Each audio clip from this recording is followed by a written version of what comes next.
Good morning friends, स्वागत है आपका अपने YouTube channel study with Ravi Thakur पर। चलिए आज के द हिंदू एडिटोरियल वोकैबुलरी की शुरुआत करते हैं। वोकैबुलरी के पीडीएफ के लिए आप मुझसे टेलीग्राम ग्रुप पे जुड़ सकते हैं। मेरे टेलीग्राम ग्रुप का नाम है स्टडी विद रवि ठाकुर। तो इस डॉक्यूमेंट की जो पीडीएफ है आपको मेरे टेलीग्राम ग्रुप पे मिल जाएगी।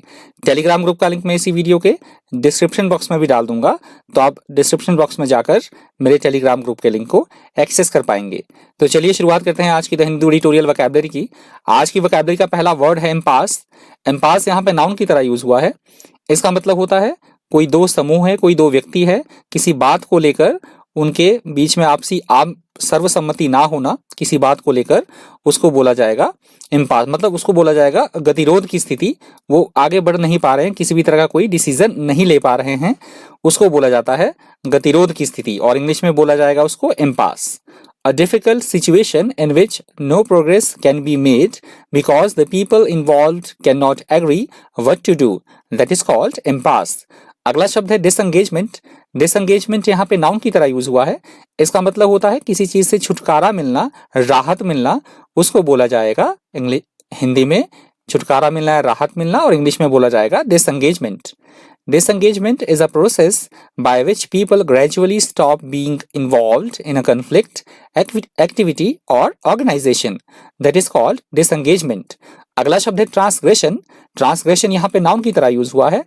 इसका मतलब होता है किसी की जमीन पर जबरदस्ती अतिक्रमण करना, हथिया लेना, या हम बोल सकते हैं किसी तरह के नियम या फिर कानून का उल्लंघन करना, उसे बोला जाएगा transgression. The action of going beyond or overstepping some boundary or limit, that is called transgression. अगला शब्द है abide by। abide by यहाँ पे वर्ब की तरह यूज हुआ है। इसका मतलब होता है किसी की बात को मान लेना, या हम बोल सकते हैं किसी तरह के कोई नियम या कानून है उनका पालन करना, उसे बोला जाता है इंग्लिश में abide by. If you abide by a law, agreement or decision, you do what it says you should do. That is called abide by. Next word है अनप्रेसिडेंटेड। अनप्रेसिडेंटेड यहाँ पे एडजेक्टिव की तरह यूज हुआ है। इसका मतलब होता है ऐसी कोई बात या ऐसी कोई घटना जो आज से पहले कभी घटित ना हुई हो, उसे हम बोल सकते हैं अभूतपूर्व या अद्वितीय, और उसको इंग्लिश में बोला जाएगा अनप्रेसिडेंटेड। नेवर हैविंग हैपेंड और existed before, that is called unprecedented. अगला शब्द है पैरिलस। पैरिलस यहाँ पे एडजेक्टिव की तरह यूज हुआ है। इसका मतलब होता है ऐसी कोई बात या ऐसी कोई स्थिति जो खतरों से भरी हो, संकट से भरी हो, जोखिमों से भरी हो, उसको बोला जाता है इंग्लिश में perilous. Something that is perilous is very dangerous. Next word है प्लेंटिव्स। प्लेंटिव्स यहाँ पे नाउन की तरह यूज हुआ है। इसका मतलब होता है कोर्ट में किसी के खिलाफ कोई मुकदमा दायर करने वाला, केस करने वाला व्यक्ति, उसे हिंदी में बोला जाता है वादी, और इंग्लिश में बोला जाएगा प्लेंटिव्स। A person who starts a legal action against somebody in a court of law. In a court of law. माफ कीजिएगा, थोड़ा यहाँ पे टाइपिंग मिस्टेक हो गया है। court of law. court of law. उसको बोला जाएगा plaintiffs. अगला शब्द है taint. taint यहाँ पे वर्ब की तरह यूज हुआ है। इसका मतलब होता है किसी को अपमानित करना, कलंकित कर देना, या हम बोल सकते हैं किसी चीज को दूषित कर देना, उसमें कुछ मिला देना और उसको कुछ मिलाकर उसको गंदा कर देना, दूषित कर देना, तो उसको बोला जाता है इंग्लिश में tent. A tent is an undesirable quality which ruins the status और रेपुटेशन ऑफ समवन और something, that is called tent. Next word है श्रग ऑफ। श्रग ऑफ यहाँ पे वर्ब की तरह यूज हुआ है। इसका मतलब होता है किसी भी चीज में से अनावश्यक जो इंपॉर्टेंट नहीं है उनको हटा देना, उन चीजों को नजरअंदाज करना, इग्नोर करना, या फिर उनको हटा देना, उसको बोला जाता है shrug off. Shrug off. If you shrug something off, you ignore it और treat it as if it is not really important और serious, that is called shrug off. अगला शब्द है बैकलैश। बैकलैश यहाँ पे नाउन की तरह यूज हुआ है। इसका मतलब होता है कोई पॉलिटिकल इवेंट है या फिर कोई सोशल इवेंट है, उसके प्रति कड़ी आलोचना या फिर गतिरोध, उसके प्रति अपनी तीव्र कटु आलोचना देना, प्रतिक्रिया देना, उसको बोला जाता है बैकलैश। कोई पॉलिटिकल इवेंट है या कोई राजनीतिक घटना है, उसका विरोध करना, अपनी तीव्र प्रतिक्रिया उसके प्रति देना, उसको बोला जाता है बैकलैश।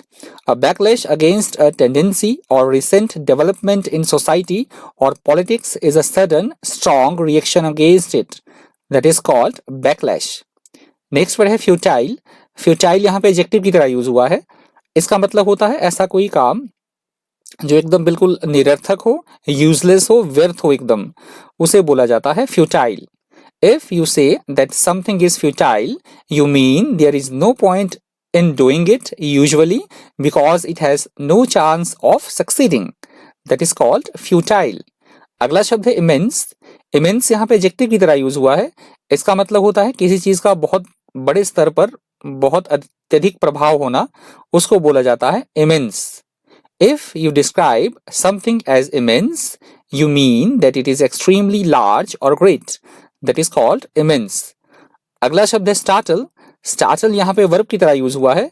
इसका मतलब होता है एकदम से आश्चर्य में पड़ जाना, हैरत हो जाना किसी काम को लेकर या किसी बात को लेकर चौंक जाना, उसे बोला जाता है इंग्लिश में startle. If something sudden and unexpected startles you, it surprises and frightens you slightly. That is called startle. और आज की वोकैबुलरी का अंतिम शब्द है ग्रांडियोस. ग्रांडियोस यहाँ पे एडजेक्टिव की तरह यूज हुआ है। इसका मतलब होता है ऐसी कोई चीज जो बहुत ज्यादा शानदार हो, भव्य हो, उसके बावजूद भी या थोड़ा सा उसमें दिखावटीपन हो, उसको बोला जाता है ग्रांडियोस. If you describe something as grandiose, you mean it is bigger or more elaborate than necessary. That is called grandiose. तो आज की वोकैबुलरी का अंतिम शब्द था. यदि आपको वीडियो हेल्पफुल लगा हो, इन्फॉर्मेटिव लगा हो, आपने वीडियो से कुछ सीखा हो, तो प्लीज़ वीडियो को लाइक कर दीजिएगा, ज़्यादा से ज़्यादा वीडियो को शेयर कर दीजिएगा. और अगर आप हमारे चैनल पर नए हैं तो चैनल को सब्सक्राइब करना बिल्कुल मत भूलिएगा. तो आज की द हिंदू एडिटोरियल वोकैबुलरी में इतना ही. Thank you. Thanks for watching.